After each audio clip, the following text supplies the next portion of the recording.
Still no music, but that's all right. My big Fuck your film music. review. Classic way to start this. So, I told you guys last week I was going to go watch the movie Kraven the Hunter. And this is part of the whole Sony-Marvel universe. And Yeah, it this plays from into the That's So whole... Craven with Craven Simone. That's correct. Yes, you remember from last week. And That's So Craven. I told you last week as well that this movie took a while to come out, many delays. And apparently this was supposed to come out January of 2023 and got pushed back to December 12th. Or no, December 13th actually is when it came out. And their belief was just the timing was better on the holidays. They said it would sell better. They wanted to hype up the main actor. I don't know if you know who Aaron Taylor Johnson is. I know Aaron Taylor. I went to high school with Okay. Aaron Taylor. Good man.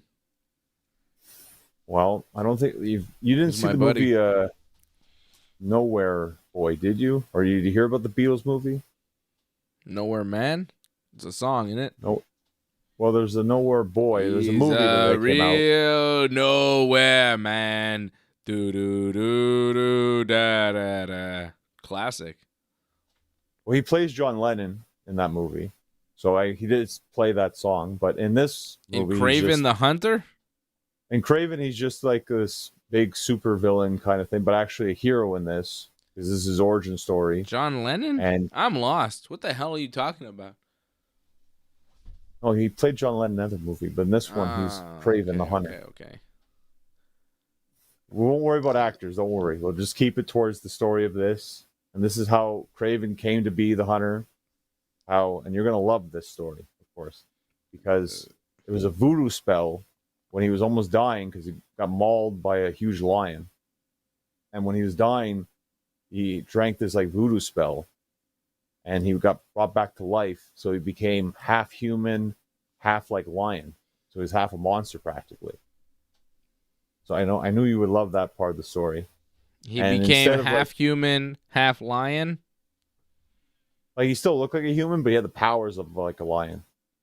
Wow. He could jump up skyscrapers and everything. He could had the power. He was just so incredibly strong.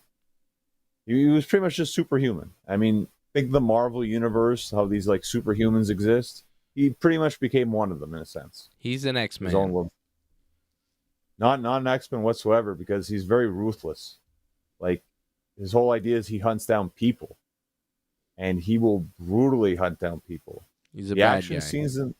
Bad guy X-Man. I mean, I would say an anti-hero, right? I feel that's more what he was. He went after the poachers in a sense. And you probably wouldn't like this movie if you're a big animal supporter. No I animals like were actually animals. harmed. If you like animal, no animals were actually harmed, which they said. I checked it at the end of the credits. But many brutal deaths from animals in this movie. And he makes the poachers pay in the end, brutally. So you'll have that if you feel bad for the animals that get killed in this. Fake CGI ones, anyways. This is about a evil half lion guy trying to get revenge on poachers? That's the movie? No wonder it took so long to make. People were like, this sounds dumb. Let's not make this. That's just the start of the movie, though. Then he gets involved with his whole family involved. His dad happens to be Russell Crowe, by the way. So if that helps you at all with this whole fighting around the world kind of thing. Cinderella Man.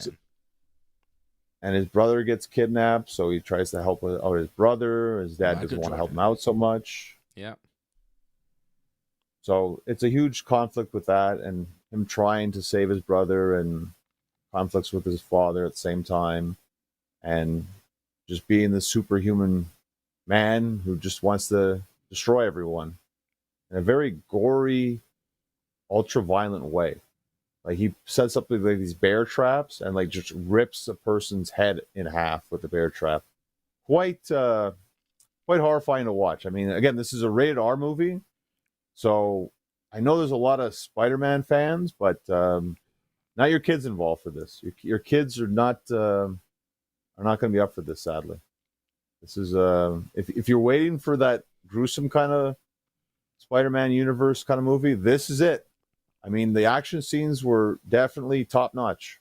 I enjoyed them very much so, but like you don't usually see these kind of graphic, bloody scenes because they try to make it that most families can watch. Most families should never watch this movie. Too violent, sadly. I don't watch any of those Marvel movies with my kids. No DC, no Marvel. We don't watch that stuff here. You know me, John. Well, I'm not into that. I don't like it.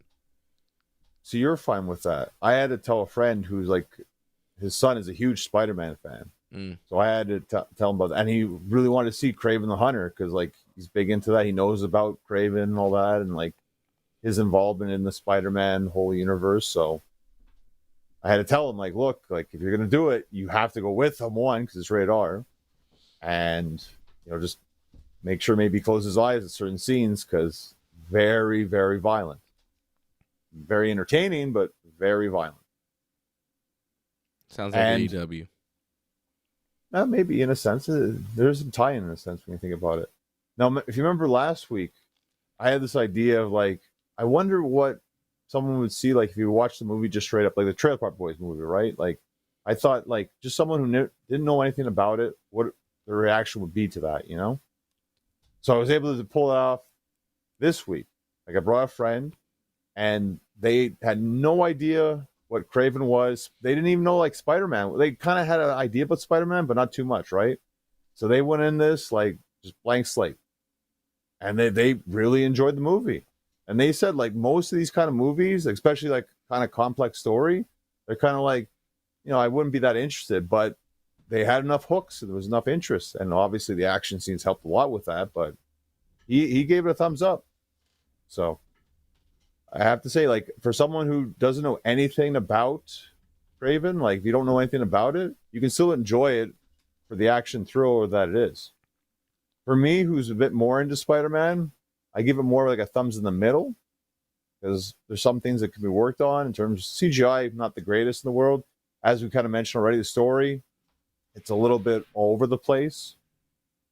Enjoyable, but don't expect the greatest movie in the world. All right. There it is. The Kraven Hunter. Well, yeah. The Kraven Hunter. I doubt you'll go see it. I doubt. Oh, well, there we go. At the end. Woo-hoo.